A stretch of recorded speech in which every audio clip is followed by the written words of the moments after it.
최근 북한에서 오물풍선을 날린다고 또 방송에 떠들썩하게 들려오더라고요. 아마도 남한에서 대북단체에서 또 북한으로 올려보내는 그 선전 문구에 대한 보복성으로 오물풍선을 날려보낸다고 들었습니다. 남과 북은 같은 동족이면서도 또 피를 흘리고 싸운 상처가 있습니다.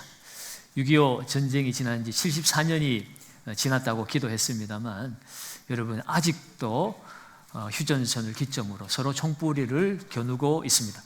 제 아들이 지금 군에 가 있거든요. 우리 아이가 태어났을 때는 얘가 자라서는 군대 안 갈 거다 그렇게 철떡같이 믿고 애를 낳았거든요. 그런데 지금 군대에서 열심히 총 들고 나라를 지키고 있습니다.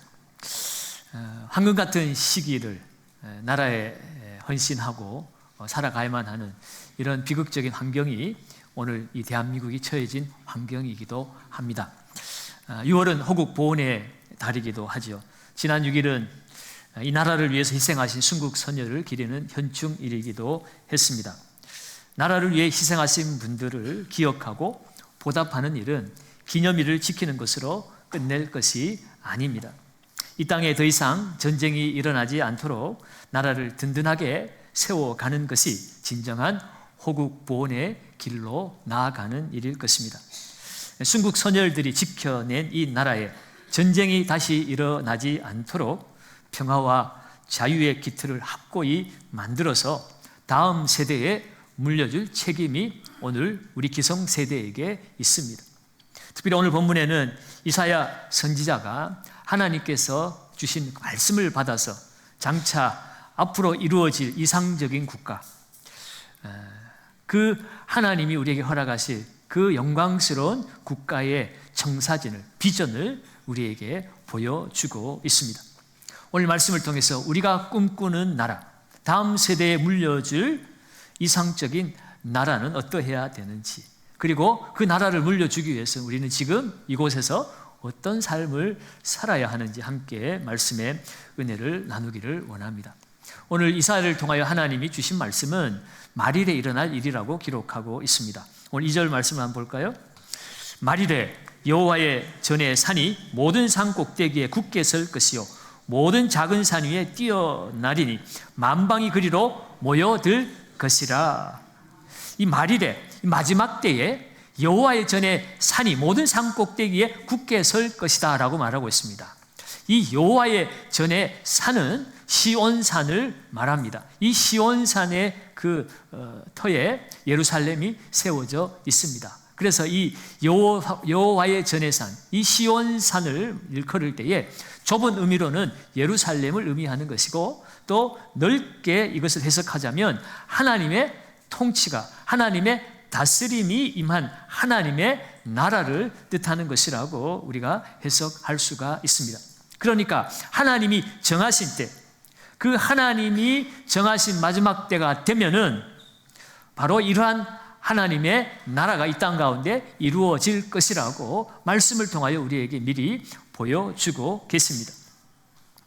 그러나 중요한 사실은 오늘 이 말씀을 받은 이스라엘의 상황은 전혀 이 말씀이 이루어질 그 나라의 상황과는 정반대의 상황에 놓여 있었다는 것입니다. 이스라엘 백성들의 실상을 6절에서는 이렇게 기록하고 있습니다. 6절 말씀을 보시면 주께서 주의 백성 야곱 족속을 버리셨음은, 야곱 족속은 이스라엘 백성을 말하죠. 주님께서 그의 택한 이스라엘 백성들을 버리셨다라고 표현하고 있습니다. 그 이유는 무엇입니까? 그들에게 동방풍속이 가득하며라고 말합니다. 이 동방풍속은 미신을 말합니다. 이 미신이라고 하는 것은 하나님을 대용해서 또 다른 어떤 것들을 만들어서 하나님처럼 의지하는 것, 다시 말해서 우상숭배를 미신이라고 말할 수 있습니다. 이 이스라엘 백성들이 지금 하나님 대신 우상숭배를 하고 있고, 또 그들이 블레셋 사람들 같이 무엇한다고 그랬습니까? 점을 치고 있다라고 말합니다. 이 점을 치고 있다라는 것은 하나님의 말씀을 포기했다는 것이에요. 하나님의 말씀이 다스리는 하나님의 백성들이 하나님의 말씀을 포기하고 점쟁이를 찾아가서 점괘를 따라 선택하고 행동하고 나아갔다는 겁니다. 하나님 말씀보다는 점쟁이를 더 신뢰하고 있는 이스라엘 백성들의 모습입니다. 뿐만 아니라 이방인과 더불어 손을 잡아 언약하였습니다. 하나님의 언약을 신뢰하지 못하고 이방의 힘 있는 나라들과 언약을 맺고 하나님 대신 그들의 힘과 권력을 더욱 의지하는 이스라엘 백성들의 모습입니다. 그뿐만이 아니었습니다. 8절과 9절에도 이렇게 증거하지요. 그 땅에는 우상도 가득하므로 그들이 자기 손으로 짓고 자기 손가락으로 만든 것을 경배하며 천한 자도 절하며 기한 자도 굴복하오니 그들을 용서하지 마옵소서. 그들이 우상 숭배를 하는데 그 우상이 무엇이라고 말합니까? 자기 손으로 짓고 자기 손가락으로 만든 것이라고 말씀하고 있습니다. 여러분, 우상 숭배의 중심에는 자기 자신이 있습니다. 하나님의 뜻대로 살고자 하는 마음이 아니라 내 뜻대로 살고 싶어서 하나님 대신 내 손으로 만든 우상을 만들어 놓고 내가 원하는 대로 살고자 하는 것이 우상 숭배의 중심입니다. 여러분, 이 우상은 사람이 만든 것이기에 영원하지 못합니다. 사람 자체가 유한하잖아요. 사람 자체가 늙고 병들고 썩어지고 사라질 유한한 인생인데 그 아무것도 아닌 유한한 인생이 만들어 놓은 그 나무 쪼가리가, 그 돌덩어리가 어떻게 영원히 사람들을 지켜주실 수 있겠습니까? 오늘 이렇게 이스라엘 백성들은 하나님의 백성임에도 불구하고 그들은 하나님의 말씀을 따라 순종하며 살지 아니하고 자기 안에 일어나는 그 육체적 욕망을 따라서 우상을 만들고 하나님의 말씀과는 전혀 반대되는 삶을 지금 살아가고 있다는 것이에요. 여러분, 이렇게 욕망이 다스리는 세상에는 평화가 있을 수가 없습니다. 욕망을 채우기 위해서 사람들은 칼을 휘두르고 창을 던지면서 여기저기에 피를 흘리고 전쟁을 하며 살아갈 수밖에 없습니다. 여러분, 어쩌면 오늘 이 땅을 살아가는 우리들의 모습도 그렇지는 않습니까? 남과 북의 평화는 아직도 영원한 것 같습니다. 멀게만 느껴집니다. 국내적으로도 여와 야는 국민을 위한 정치를 하기보다는 자기들의 이익을 위한 집단으로 전락한 지 이미 오래되었습니다. 민생을 지고 서로 힘겨루기를 하고 있습니다. 여러분, 그러한 끝은 결국 멸망입니다. 고통입니다. 인간 스스로는 이 평화의 나라를 만들어낼 수가 없습니다. 이대로 가면 결국 멸망하고 말게 될 것입니다. 그러나 여러분, 오늘 이러한 사실을 우리 주님이 너무나 잘 알고 계시기에 우리에게는 소망이 있습니다. 하나님은 그들을 버리신다고 말씀하셨지만 사실은 그렇게 버림받아 마땅한 그들에게 살 길을 제시해주고 계신 것이에요. 이대로 가면 망하니까 너희가 하나님을 찾으라는 것입니다. 그래서 이사야 선지자를 통하여서 오늘 말씀하고 계신 것이에요. 오늘 3절 말씀 한번 보겠습니다. 우리 하나님께서 우리에게 살 길을 어떻게 열어주셨는지 3절을 같이 읽습니다. 많은 백성이 가며 이르기를 오라 우리가 여호와의 산에 오르며 야곱의 하나님의 전에 이르자. 그가 그의 길을 우리에게 가르치실 것이라. 우리가 그 길로 행하리라 하리니 이는 율법이 시온에서부터 나올 것이요 여호와의 말씀이 예루살렘에서부터 나올 것임이니라. 아멘. 오라 우리가 여호와의 산에 오르자. 하나님이 통치하고 다스리시는 그 하나님께로 나아가자. 그리하면 그 하나님께서 우리를 가르치실 것이다. 하나님이 가르치시는 그 길로 우리가 행할 때에 오늘 우리가 다시 살아나게 될 것임을 말씀하고 있습니다. 여러분, 오늘 하나님은 우리를 가르치시는 분이십니다. 오늘 우리가 그 하나님의 길로 나아갈 수 있도록 우리를 인도해 주시는 분이세요. 여러분, 하나님이 우리에게 무엇으로 가르치고 무엇으로 인도하시겠습니까? 오늘 말씀에 의하면 율법이라고 말합니다. 율법이 시온에서부터 나올 것이고 하나님의 말씀이 예루살렘으로부터 나올 것이니라. 율법 곧 여호와의 말씀이 우리를 가르치고 우리를 이끌어 가실 때에 오늘 우리는 이 멸망의 끝에서 살 길이 열려진다고 말씀하시는 거예요. 오늘 하나님의 그 기뻐하시는 길을 우리가 기쁨으로 받고 그 말씀을 따라 행할 수 있게 되었습니다. 여러분, 이 말씀이 예수 그리스도가 이 땅에 오심으로 이루어졌어요. 예수 그리스도가 오시고 약속하신 성령이 우리에게 임하여서 우리가 이 땅을 살아갈 때에 그 성령이 우리를 가르치고 계신 줄로 믿습니다. 그 성령이 오셨을 때 사도행전 1장 8절은 뭐라고 기록하고 있습니까?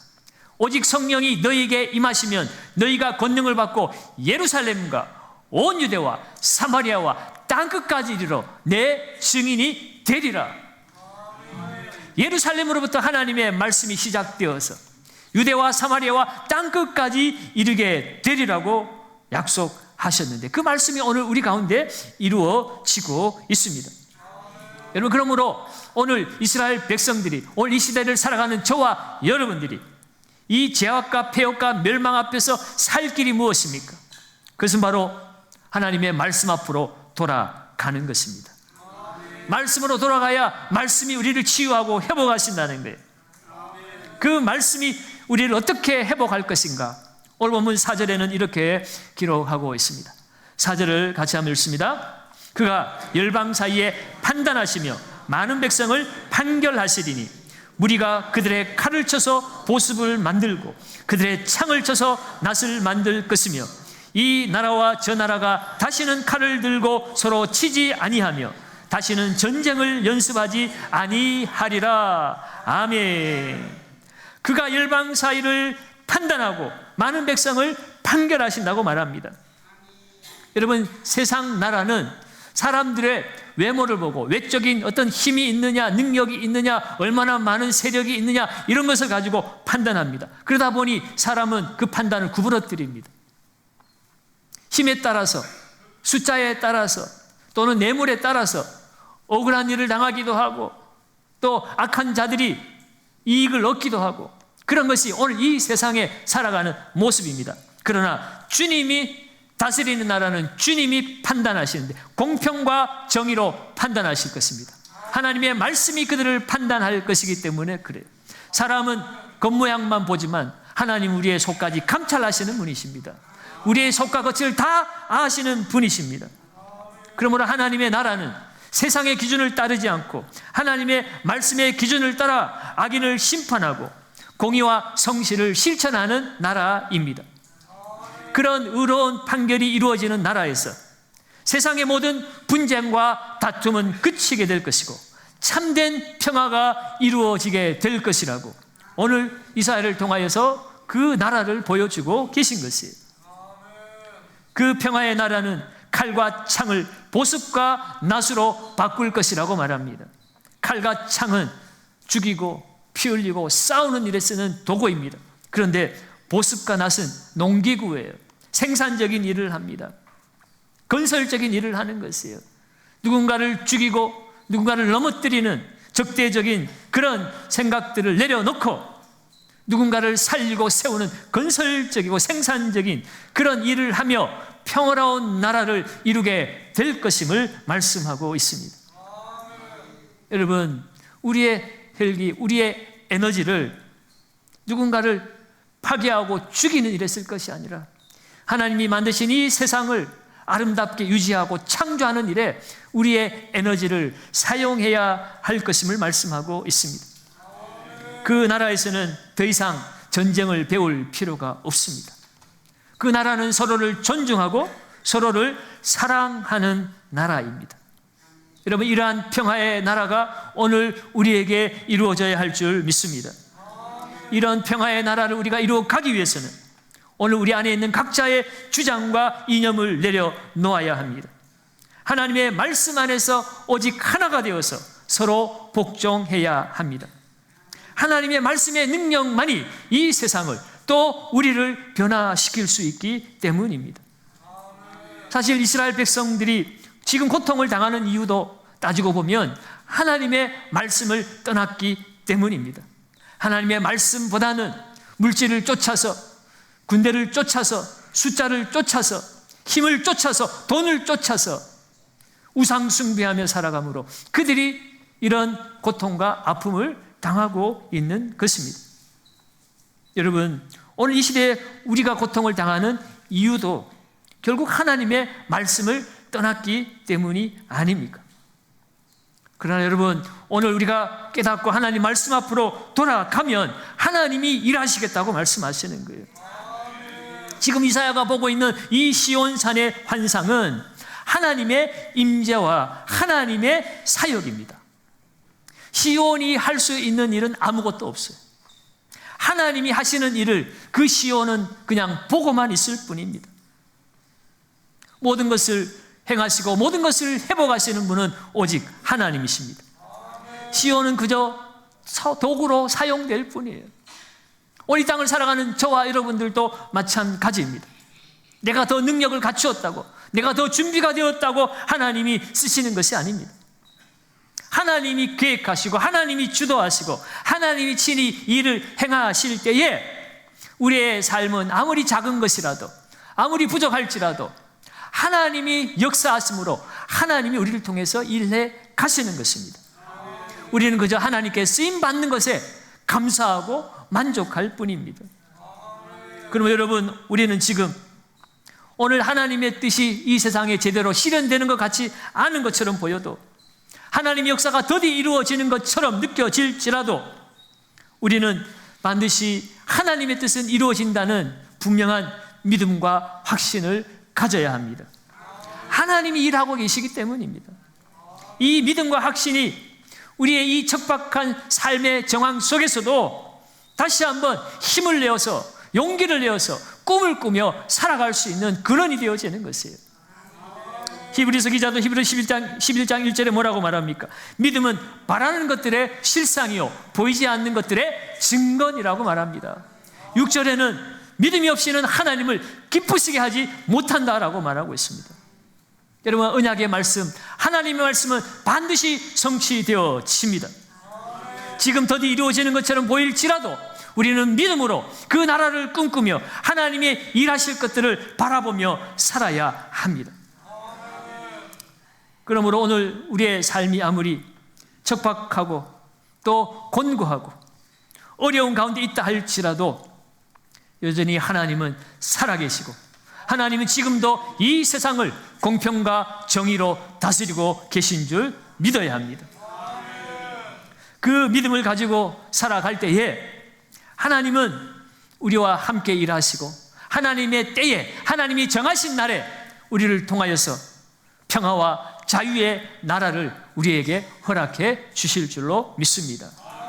그래서 오늘 이스라엘 백성들을 향하여, 그리고 오늘 이 말씀을 읽는 저와 여러분들을 향하여 오늘 하나님은 이렇게 말씀하고 계십니다. 5절 말씀을 우리 같이 한번 읽어보겠습니다. 5절입니다. 야곱 족속아 오라, 우리가 여호와의 빛에 행하자. 아멘. 오라, 우리가 여호와의 빛에 행하자라고 말합니다. 여러분, 이 빛이 무엇입니까? 이 빛은 곧 말씀입니다. 시편 119편 105절에 주의 말씀은 내 발의 등이요 내 길의 빛이니이다 라고 말씀하고 있습니다. 진정한 평화와 자유는 사람의 힘이나 권력에서 나오지 않습니다. 오직 하나님의 그 말씀 앞에 순종하는 삶을 살아가는 자, 빛 가운데 행하는 자들을 통하여 이루어질 것이라고 오늘 우리에게 가르쳐 주고 있습니다. 그러므로 여러분, 나라 사랑의 본질은 하나님의 말씀대로 행하는 삶입니다. 하나님의 말씀의 강령이 무엇입니까? 하나님 사랑과 이웃 사랑입니다. 나만 옳다고 하는 분리의식, 특권의식, 여러분, 그것은 절대로 평화를 이룰 수가 없습니다. 이스라엘 백성들은 하나님께 택함받은 선민이라고 하는 선민의식을 가지고 있었어요. 세상 다른 사람들과 분리되어 살아간다는 분리의식을 가지고 있었습니다. 그들은 우리는 무슨 짓을 해도 하나님이 택한 백성에게 복을 받는 백성이고, 저들은 어떤 행위를 할지라도 그들은 저주받은 인생이고 하나님이 심판하실 인생들이라고 그렇게 착각하며 살았습니다. 이러한 이스라엘 백성들을 향하여서 오늘 이사야는 하나님은 특정한 어떤 집단이나 어떤 사람들만의 하나님이 아니심을 가르쳐 주고 있습니다. 이 세상 모두의 하나님이시라는 거예요. 요한복음 3장 16절도 하나님이 세상을 사랑했다고 그랬어요. 특별한 사람들만 사랑했다고 말하지 않습니다. 다만 예수 그리스도를 영접하는 자, 그들이 그 하나님의 사랑을 누릴 것임을 말하는 것일 뿐이지, 하나님의 사랑은 이 세상 모두를 향한 사랑이고, 하나님은 이 세상을 지으셨기에 이 세상 모든 사람들의 하나님이신 줄 믿습니다. 다만 우리가 두려워해야 될 것은 그 모든 사람들이 하나님께 사랑을 받겠지만 또한 그 모든 사람들이 하나님을 떠나면 하나님께 심판을 받는다는 사실 또한 분명히 알아야 합니다. 오늘 이 세상 모든 사람들은 공의로 심판하실 그 하나님의 심판을 피할 수 없다는 사실 또한 오늘 이사야는 오늘 이 말씀을 통해 우리에게 알려주고 있어요. 12절 말씀입니다. 대저 만군의 여호와의 날이 모든 교만한 자와 거만한 자와 자고한 자에게 임하리니 그들이 낮아지리라. 이 세상에 모든 사람들이 다 하나님의 날에 심판을 받게 될 것이라는 거예요. 하나님 필요 없다고 말하는 자, 하나님의 힘, 하나님의 지혜 대신, 하나님의 말씀 대신 내 욕망을 따라 살고자 하는 모든 교만한 자, 거만한 자들은 하나님이 정하신 때에 다 낮아지리라 라고 말씀합니다. 여러분, 이스라엘 백성들은 하나님의 날, 그 여호와의 날은 자신들이 높아지는 날이라고 착각했어요.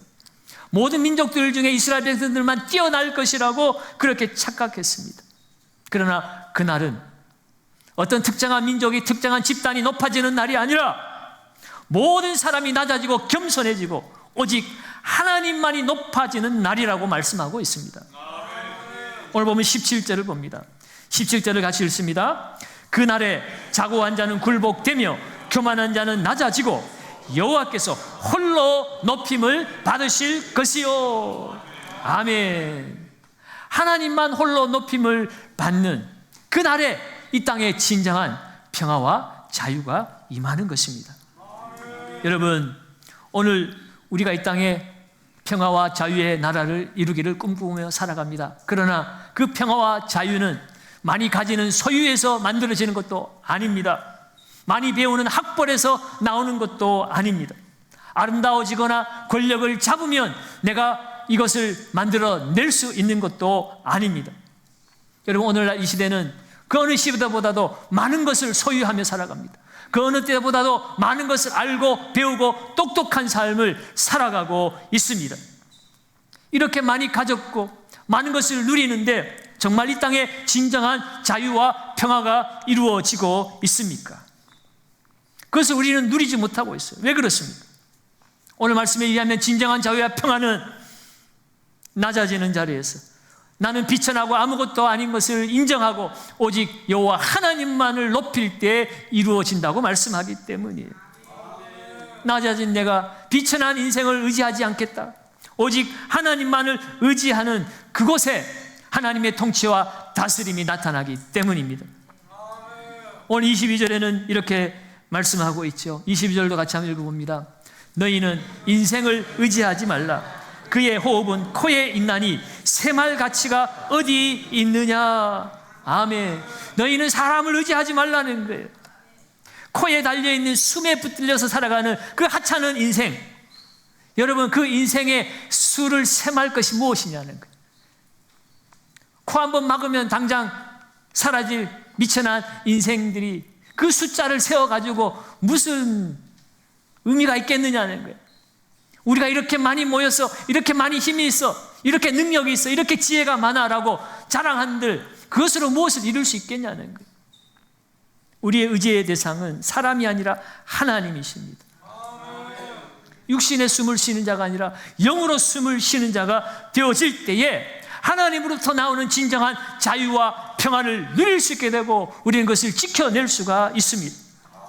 사랑하는 여러분, 진정한 자유와 평화는 주님 안에 있습니다. 주님 말씀하셨어요. 진리를 알지니 진리가 너희를 자유하게 하리라. 진리이신 예수 안에 거할 때 우리는 진정한 자유를 누리게 된다는 것입니다.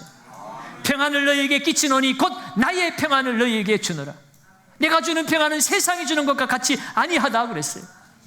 오직 주님만이 우리에게 참된 평화를 가져다 줄 수 있습니다. 그러면서 오늘 우리는 이 사실 앞에서도 잊지 않고 기억해야 될 사실이 있습니다. 내가 이렇게 마음껏 주님 앞에 나와서 예배드릴 수 있는 이러한 신앙의 자유가 있기 때문에 우리는 주님과 교제하고 주님 안에서 참된 자유와 평안을 내가 누릴 수 있다는 사실을 우리는 잊지 말아야 한다는 것입니다. 이 신앙의 자유는 나라를 위해서 희생하는 순국 선열들의 피와 눈물로 인해 지켜진 신앙의 자유입니다. 그러므로 여러분, 이 자유와 평안을 지켜내는 것은 단순한 의무가 아니라 우리 신앙의 실제입니다. 그리고 책임입니다. 하나님께서 예비하신 이 평화로운 나라, 이 나라를 위해서 우리는 진심으로 기도하고 또한 적극적으로 행동해야 합니다. 그러기 위해서는 진영 논리에 우리가 붙들려서는 안 됩니다. 이념에 붙들려서는 안 됩니다. 하나님의 정의가 구현되는 사회를 만들어야 하는 것입니다. 하나님의 정의를 위해서 헌신하는 자들이 일어서야 하는 것입니다. 각자의 자리에서 사회를 긍정적으로 변화시키는데 기여할 수 있는 사람들이 일어서야 합니다. 불의와 부패에 대해서 침묵하지 않고 정의와 진실을 추구하는 사람, 세상이 필요한 곳에 내가 봉사하고 도움이 될 수 있는 그런 사람들이, 그리스도인들이 되어야 합니다. 갈등을 부추기는 자가 아니라 갈등이 있는 곳에 평화를 가져오는 자가 되어야 합니다. 가족과 이웃 가운데, 직장 내에서 서로 화해하고 협력하는 자세를 가지고 예수님의 사랑을 실천하는 사람들이 있어야 합니다. 그러한 삶을 그리스도인들이 살아갈 때에 오늘 주님이 약속하신 대로 칼을 쳐서 보습을 만들고 창을 쳐서 낫을 만드는 평화의 나라가 오늘 우리 가운데 이루어지게 될 줄로 믿습니다. 여러분, 이러한 이상적인 나라를 이사야 11장 6절에는 우리 다 읽지는 않았지만 우리 다 아는 말씀이에요. 이리가 어린 양과 함께 사는 세상입니다. 사자가 어린아이와 함께 뛰놀 수 있는 세상입니다. 젖된 아이가 독사굴에 손을 넣어도 해함을 당하지 않는 그런 세상입니다.